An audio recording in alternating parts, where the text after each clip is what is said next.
Pay attention to that clock. We tried to have it fixed a few hours ago, but it's after 3 o'clock. It's 3:30 now. Why don't you try to fix it? It's not 3:30. You don't know what the hell you're talking. You don't know We are live, by the way. All right, we're going to have a meeting of the Public Works Zoning Committee. Those present are myself, Mr. Lawson, Mr. Hobbs, and Mr. Roosevelt is on the other end.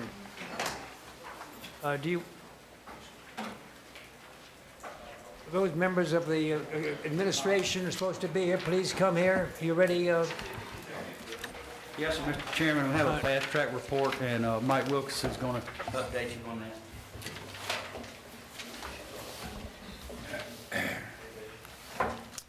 Good afternoon. We have 3 items for updating. If you look at the list, the first one's number 7 on page 2. We received bids for the North Mall Drive improvements today, this afternoon, or this morning. Our low bid was $2.8 million plus. The budget has 2.2, so we're looking at an increase of budget about $675,000 to make up that shortfall, if y'all are willing to do that. The second item we have for update is item 16 on page 3. The Hutchin Boulevard drainage improvements. We're a little bit out of the money with that with the engineer's estimate, so we're looking at doing a phase construction with that project also. Probably carrying the drainage along one side so we can provide outfall for the McDonald Street drainage improvements that we had there. And the third item is item 30, Enterprise Road.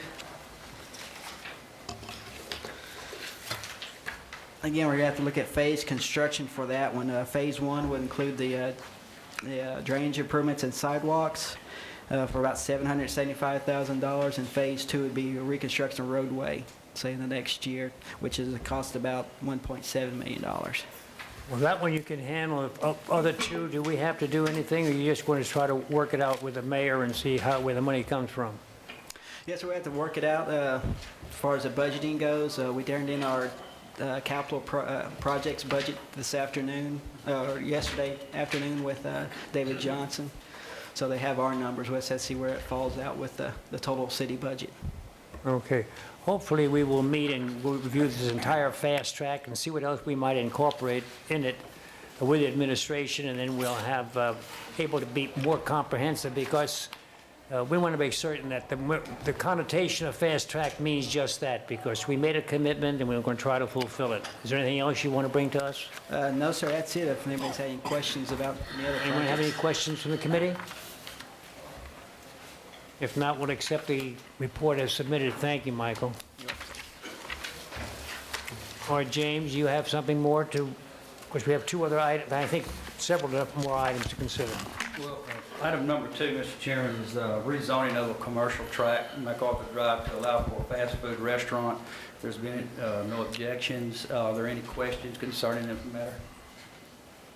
Remember, we presented this at the last meeting, and there was no contest, and no one contested it.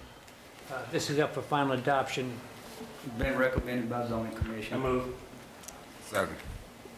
Any further discussion? If not, all those in favor signify by saying aye. Opposed, same. Okay, next. And item number 3 is for diverse use corridor along Tulane Brown Avenues. That was also discussed at last meeting. There was no objections. Zoning commission recommended, and we'd like to go ahead and finally adopt that. All right, there was no objection last time. You moved. Second? I'm abstaining. You're abstaining? Yes.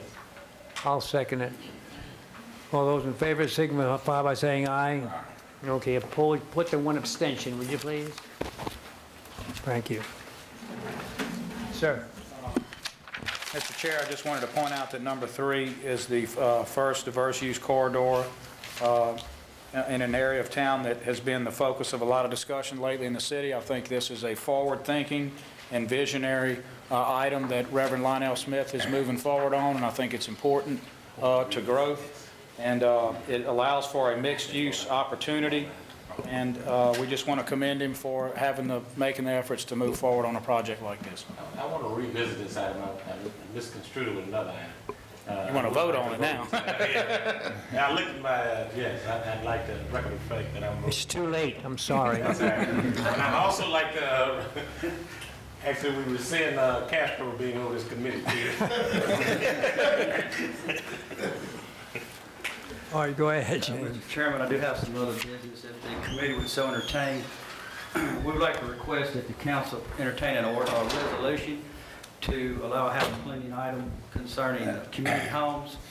I have a resolution prepared that we will present to you if you will see fit to introduce.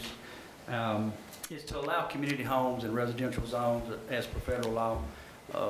And it's strictly a house cleaning item. We're coming back with an ordinance after we go to the zoning commission later in the month. And this resolution will just be in effect until that ordinance gets back to you in its final form, after zoning commission recommendation. All right. In essence, we're asking for you to allow us to have some administrative variance to allow things so that we won't want to run into any problems, and we'll come back with an ordinance. As you know, this has been a heated topic in many ways, and what we want to do is be able to make sure we're in compliance, fix any issues if there are any. We've actually been err on the side of allowing them. Some folks have disagreed with that, but obviously, you're talking about some serious preemptive force of federal law, and we don't want to discriminate against folks, so that's what we were asking you to do. Second. All right. Any further discussion? You might recall we went over some of this some time ago. Would you want to read it now? Not unless you need me to. I would read I it. think it's important that we. I think it should be read. Okay. Whereas the city of Alexandria has various ordinances impacting where the mentally handicapped and/or challenged are able to live in community homes, whereas the definition of community homes versus the definition of group homes in the current city of Alexandria ordinances may need to be clarified and updated, whereas the federal government has enacted the Federal Fair Housing Act and amendments thereto that preempt state legislation and local ordinances on the subject of where community homes are allowed to be located, and makes it illegal for public entities to discriminate against choice of living locations for the mentally handicapped and/or challenged. Whereas the City of Alexandria desires to be in compliance with the Federal Fair Housing Act and amendments thereto, and may need to study and amend the various ordinances that impact where community homes can be located within the city. And I want to go off point and point out to you, we don't have the issue of we haven't been complying. We've been allowing things to occur that probably and maybe violate our ordinances, but we're not going to uphold ordinances that may violate the law. So we're safe on it, but we need to fix it. Therefore, be it resolved that the City of Alexandria issue zoning permits to applicants for community homes to be located in SF1, SF2, and SF3 with special exception from the Board of Adjustments and Appeals. So that body will be able to cover, and what you're doing is allowing it to go forward until we have new ordinances, as well as other zoning districts until such time as the zoning ordinances can be amended if there are any issues with compliance with the Federal Fair Housing Act and amendments thereto. Be it further resolved, the City of Alexandria ordinances currently impacting community homes be completely reviewed, and that recommendations for amendments to said ordinances be brought back to the City Council as soon as reasonably practical. Now, you recommend that be read at the meeting this afternoon? I do. We will do that. You've heard it. Any further question? Yeah, man. Yeah. Okay, how it's gonna affect our other ordinance that we have about, you know, when we had that about so many people living in one house? I'm talking about whatever I have. Yes, sir. There are several, I guess, applications in the pipeline. We had begun looking at it due to some complaints from citizens, and just to put it out there for the public's consumption, some folks feel like there are issues with neighborhoods and property values that are associated with it. I will tell the public that statistically speaking, there's no empirical data that's been cited that proves that, and that in fact the federal government specifically would deny that, and it wouldn't matter anyway because they preempt us in every fashion and we have to follow their rules. However, it being the case that perception can sometimes be reality for folks, what we have done is try to work with applicants as they come through the process. We intend to keep doing that. There are no applicants right now who have applications that are being stymied in any way that we aren't working with, but we do want to, as quickly as possible, have a resolution in place to give us a bridge until we can do the ordinances. We're just not prepared to give you a comprehensive revision as of today. We've spent a lot of time on this. We've had outside counsel look at it along with Mr. Johnson. I don't think it affects any other item. I guess one of the questions, Mr. Smith, would be, this is specifically about handicapped folks and their access. There are a whole host of questions that go with it. Will it affect a person who may be in a halfway house? How does that fit under the group home definition? You could have folks that are recovering from drug addiction, alcoholism, other things, and we have to really study all of those items.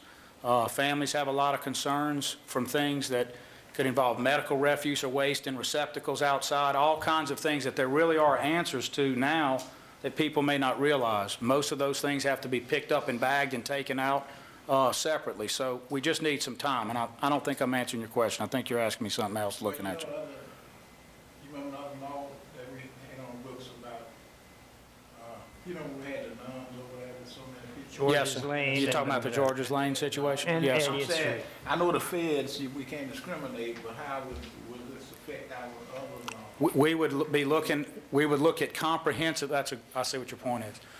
Our definitions right now, Mr. Smith, are ambiguous in each of those sections. If you're talking about the situation where we had essentially the religious folks that were living on George's Lane, there was an objection to them because it would constitute a group home. They were able to challenge that under a separate item, but principally the same result successfully, I believe, or at least we resolved through it. right. This is essentially the same thing, but whenever we go and look at those definitions, in one section of the code, it's defined one way, in another section, it may differ a little, and we need to make them all work in unison, and right now, they just don't. And it's just a product of years of amendments and things that they get out of whack, and it's just time to bring them back in, much like code enforcement and other issues that we want to make unified coding about. So it would address those issues and clean that up and make us be in compliance with federal law, if we're not in compliance. Yeah, I just don't want to have a conflict. We got one rule and then somebody else come in, so you discriminate. This is designed to stop that conflict. Yeah. Yes, sir. That's what I'm saying. Yes, sir. You'll bring it to us, you'll bring it to us later on that resolution. What else have you got, James? Well, I'd just like to let you know that there is a planning workshop this Friday, March 14th, and Ms. Susan Patton has given each one of you a flyer on this and would like to make a comment about it in case anyone would be interested in attending Friday. It's right near on cue on the red, right with them? Go ahead, I'm only joking. Wouldn't want to take you away from that, but it's Friday at noon from 12 to 2. We'd love to have all of you come. Anyone who's interested, please attend. There's a workshop prior to it for the planning staff, and if you're particularly interested in planning or you have some item that you'd like discussed by the planning staff, and some of you who would like some more information, please feel free to attend from 9:30 to 11:30, or attend the presentation by Dave Dixon. He's with Goody Clancy out of Boston. We've been so fortunate that Jim Weinsettle, a local architect, and his professional organization are bringing in this speaker. So we're very pleased to have that done on our behalf by Jim Weinsettle and his organization. But please come, please. We'd like a good turnout. We want everyone to learn about planning livable communities and your enriched quality of life, so that when we come forth with our comprehensive plan, our master plan, we're all going to be able to just jump in and do the work and have transparent planning like we've planned on. Are Thank they you. staying for lunch? Yes, sir. It didn't say that on here. It doesn't say that on there, but there will be lunch. Free? Yes, sir. Free. That's Crest Building right down Rapides Foundation. Yes. Rapides Foundation, the second floor, room C. Thank you very much. Are there any other questions, anything else to be brought up to the Public Works? It's 1:30, so we're right in line. Fix that damn thing, will you? People are gonna be totally discombobulated, doesn't see it. Remember, the council's in charge of the council chambers. I can't fix that clock. Where's Lewis?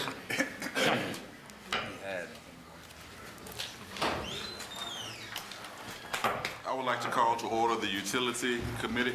It's ready? Test 1, 2. Yes.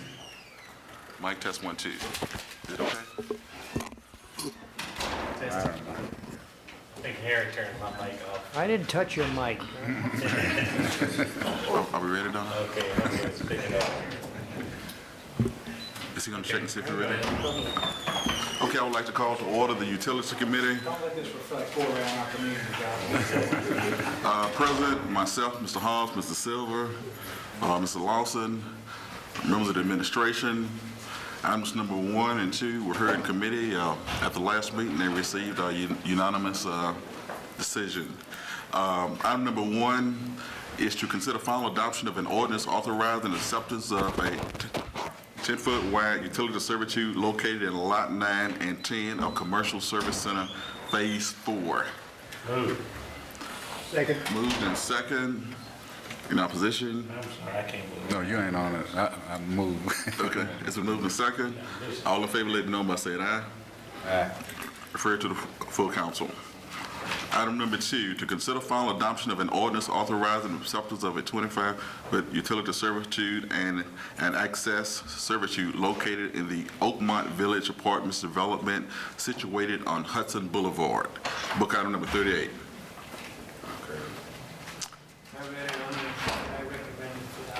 Second. We have a motion to second. Any opposition? If not, recommended and referred to the full council.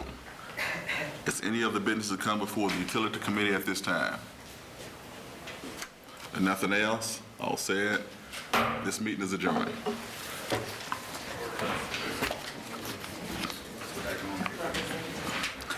Public safety.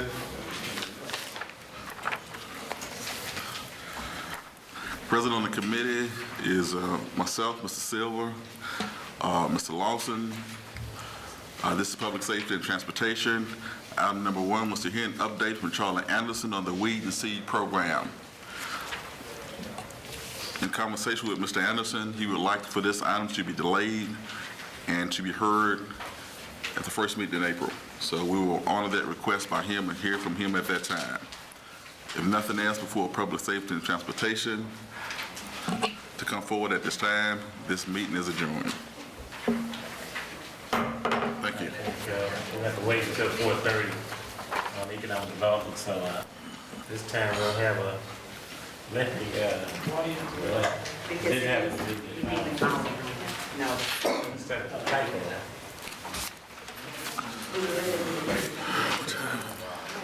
Y'all just have a long lunch.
time to call to order the Economic Development Committee meeting. Members present, yours truly, Mr. Silver, along with Mr. Johnson.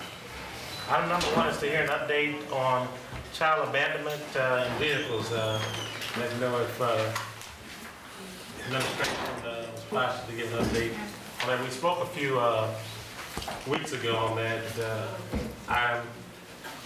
I think I mentioned I was concerned. Someone came and reported that a child was left unattended for an extended period of time in the vehicle. Thankfully, the police were called, but I thought this was a good opportunity for us to strengthen the ordinances that we may have on the book about leaving kids unattended in vehicles. Chief Kuti.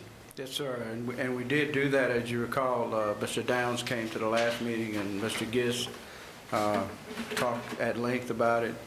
And the DA put together a package deal for us to go by. But since we started this, and since we brought it up publicly, since you brought it up, we've only had 2 more arrests for abandoning children in vehicles. And those were both misdemeanors at the time. But I guess publicity may have shed some light on the thing and made the people realize and be aware that this is not the thing to do. So that maybe has slowed it down some.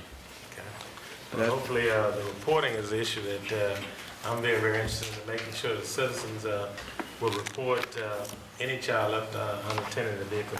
But the DA did not see any need for us to strengthen anything towards the city court was related. I thought there was some suggestion that maybe we would visit with the city attorney. We only have misdemeanor jurisdiction, of course, as the city, and so do they, and so there are different grades. The state laws on this, there's a felony version as well, so that's a function of them deciding how to bill it. If it's a misdemeanor, then we can, because the council wishes to do that, that can be something the city judge can deal with on a case-by-case basis. Certainly, if the chief makes that known, any person can write the city judge at sentencing time and say that they wish for the judge to look at it more seriously and give time on it as opposed to allowing the typical probation. And the felony version is out of our hands, and so I think Mr. Downs has that well in hand. And by your highlighting of it, I think that the city court judge, Judge Starling, is aware that this is something that maybe he should do an upward departure on punishment. Any questions on item number 1, Chief? You have anything else?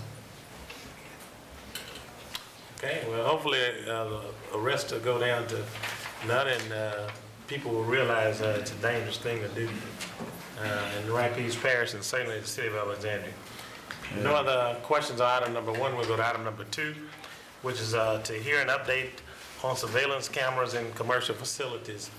This again was something we discussed.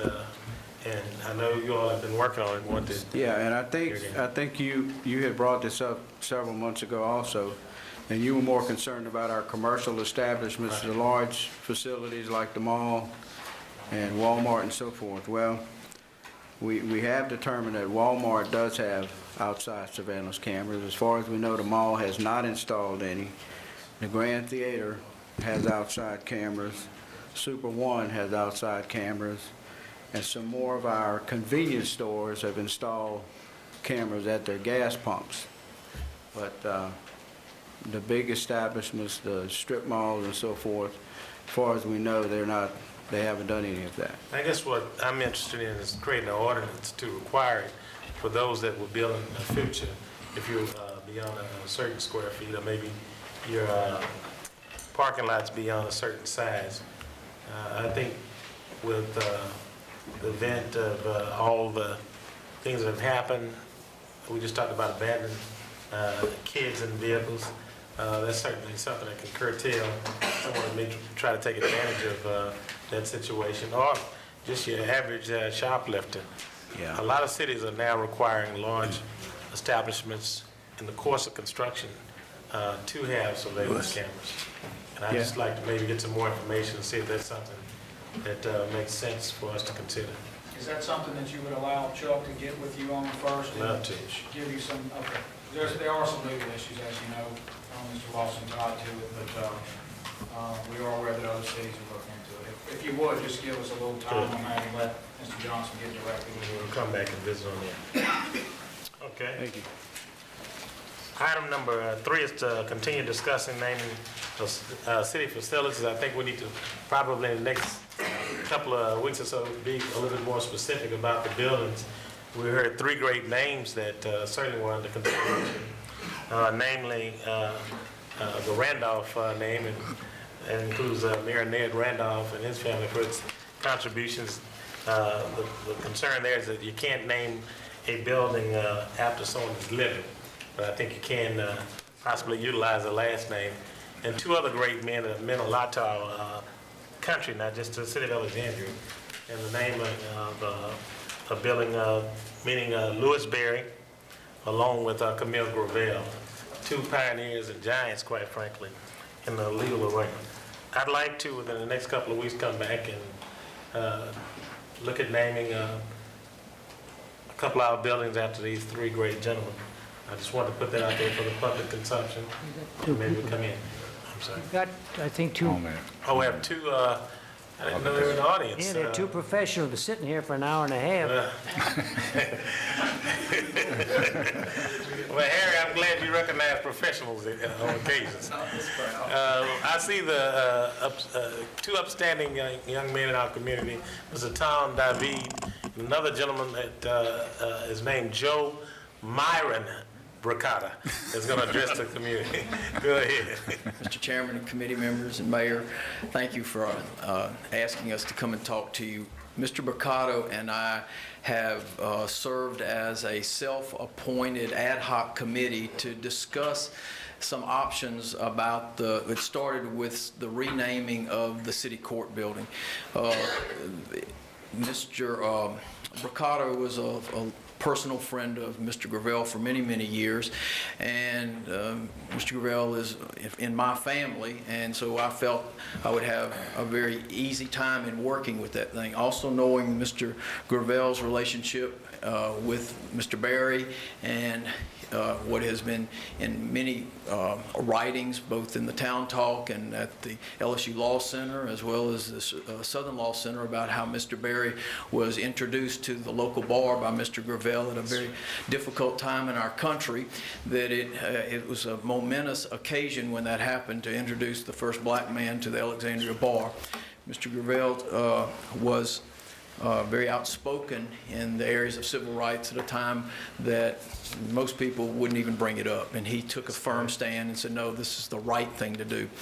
Mr. Bracata came up with a great idea, and he of how to do some plaques and some signage to discuss this, and he did such a great job. I was going to let you look at it. Now, all we're talking about is ideas, and we had asked the city that if you really want to go forward with this, what do? We need instructions of what building you're thinking about naming, and I know we've talked about the city court, and we were thinking some signage, and we've met over there in the city court because of its limited size. We're somewhat limited in signage, but we've got some great ideas for some plaques and then some exterior signs. Mr. Joe? Excuse me.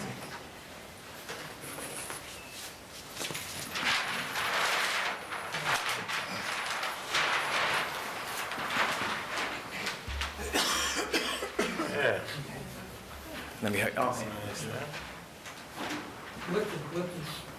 Why don't you get behind the podium so they pick you up on it? Mr. Joe, we'll do it this way. The camera works better this way. We're going to get high tech eventually in this room where we can pick you up on it. What we came up with was an idea of how to have both Louis Berry here with his hat on, by the way. Picture Louis Berry with a hat on.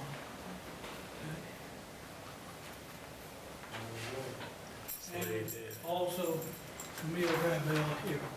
And what this would be in relief would be a bronze plaque. This is just a sample of what we think about.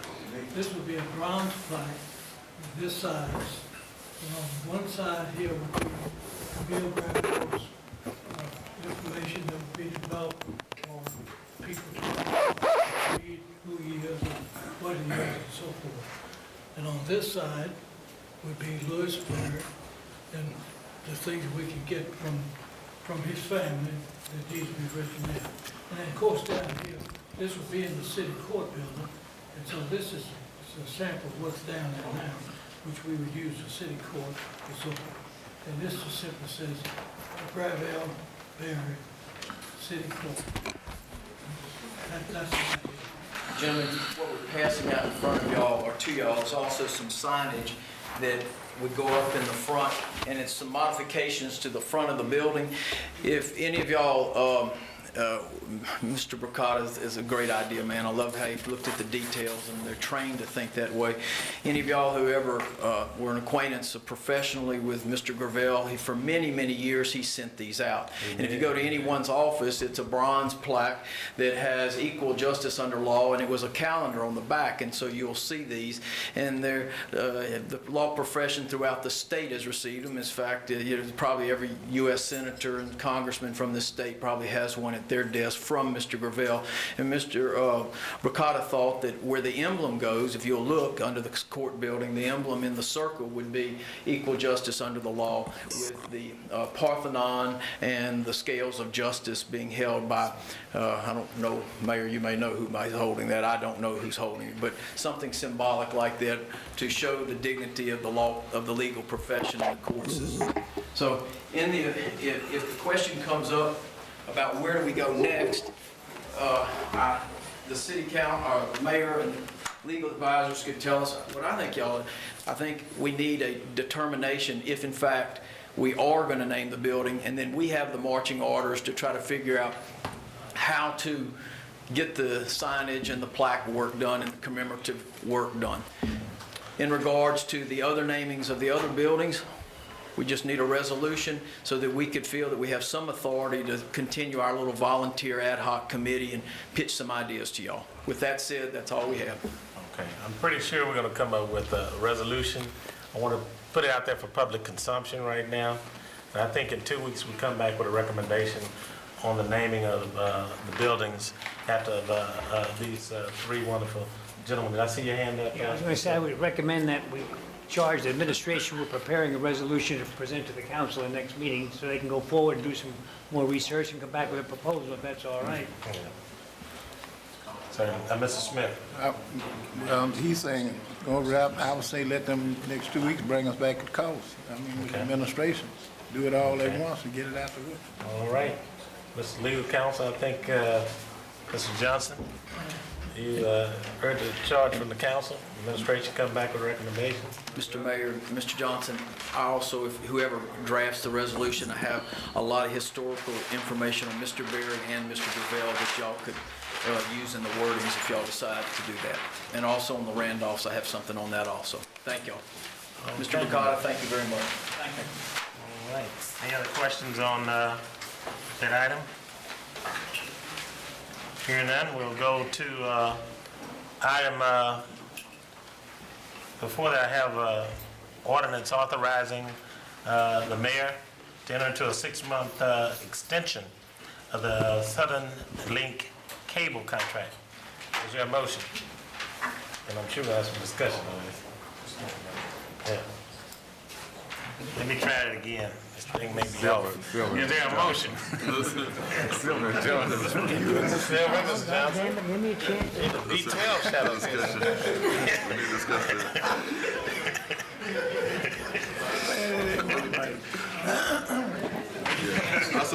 I got a motion, second by Mr. Silver. Discussion. Going up on the rate. Mr.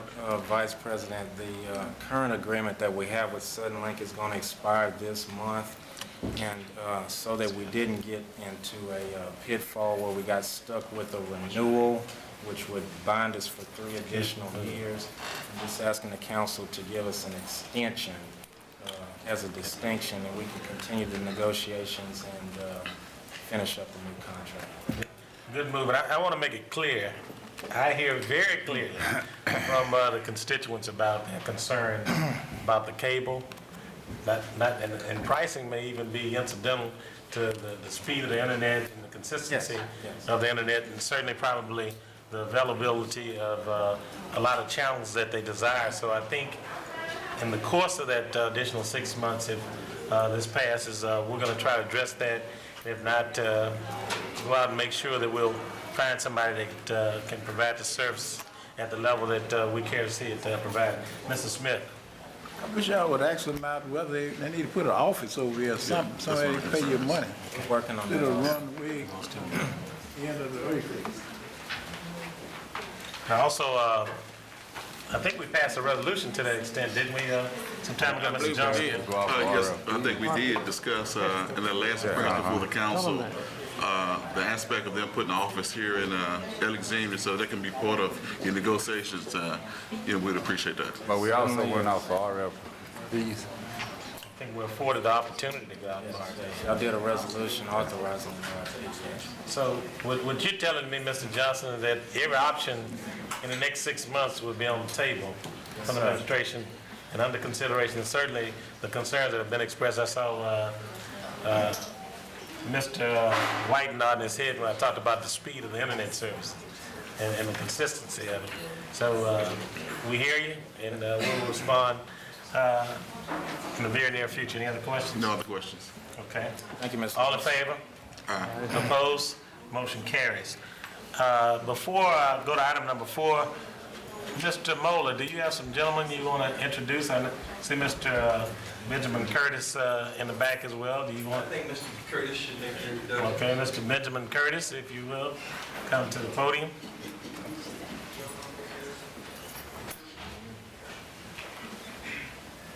I see my elementary school teacher as you approach coming in. She looks like she could have been my classmate, Ms. White. I wanted to recognize her with that interesting color she's wearing.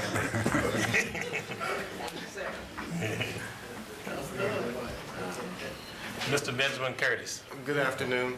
My name is Benjamin Curtis, and I'm working with a company called Composite Building Structures, and we are interested in bringing a new opportunity to the city, which has to do with the construction and manufacturing of alternative building materials. And in the rear of the room, I have the CEO of the company, Mr. James Antonick, and the Executive Vice President, Ken Engel. And we're very much interested in not only enhancing the overall quality of life by bringing in new jobs for the city, but also bringing additional positive public relations to the city. And then currently, we're in discussions with the administration, and we're looking forward to working with you, the City Council, to make this a major experience, a positive experience for the city. Okay. Thank you, Mr. Curtis. Anything else? Care to say anything else? The mayor. Mayor, Unrelated to that, I won't let them finish, but we Okay. have a donation that we're being asked to accept right now. something tells me we'll allow that one into the... I'm going to ask if you relax the rules, but I'm going to let you finish the other. Okay, nothing else? Thank you very much, and we look forward to seeing this come to fruition. Mayor Roy? This would be, we're asking to introduce a fact sheet late, Mr. President and Mr. Chair, on a resolution to allow the City of Alexandria to accept and receive a donation of reclaimed asphalt pavement from the state of Louisiana. Under the Article 7, Section 14B9 specifically authorizes the donation by the state of reclaimed asphalt from the state roads and highways to the governing authority, in this case the city, or of the parish municipality from which it was taken, or if not needed by that governing authority, then to the governing authority of any other pursuant to agreement. We have a situation where we can use reclaimed asphalt for queuing this weekend. Obviously, we can't get an ordinance through to you, and this does not meet the emergency ordinance rules. However, we would ask that you authorize by resolution the acceptance of the physical material and that we be allowed to use it, and also we would introduce an ordinance tonight that would be handled in due course as any other ordinance, where we would sign the actual document. I'm reticent to sign what is in essence a contract, which is only authorized by ordinance, but if the state will allow us by resolution from you to accept it, we'll sign that in due course, and your resolution tonight would be that you agree that upon proper presentation of the ordinance, that you would pass it by law. Can't bind you to that, but that you would indicate that to be your wishes, and we would introduce those both tonight, if you will. So a resolution would be passed upon your motion tonight, and the ordinance simply introduced for a 2-week layover. Okay. You've heard the recommendation made by the administration. What's your pleasure? I so move that we honor the mayor's request for resolution. Okay, you've heard it properly moved by Mr. Johnson. There's a second by Mr. Silver. Discussion on the motion. Hearing none, all in favor, aye? Aye. Opposed, that motion carries. Okay, and this is all in one. I think for the record, Mr. Lawson, maybe introduce now the ordinance. Okay. It's an ordinance authorizing the mayor to enter into a cooperative agreement with the state of Louisiana and accept and receive a donation of reclaimed asphalt from the state of Louisiana.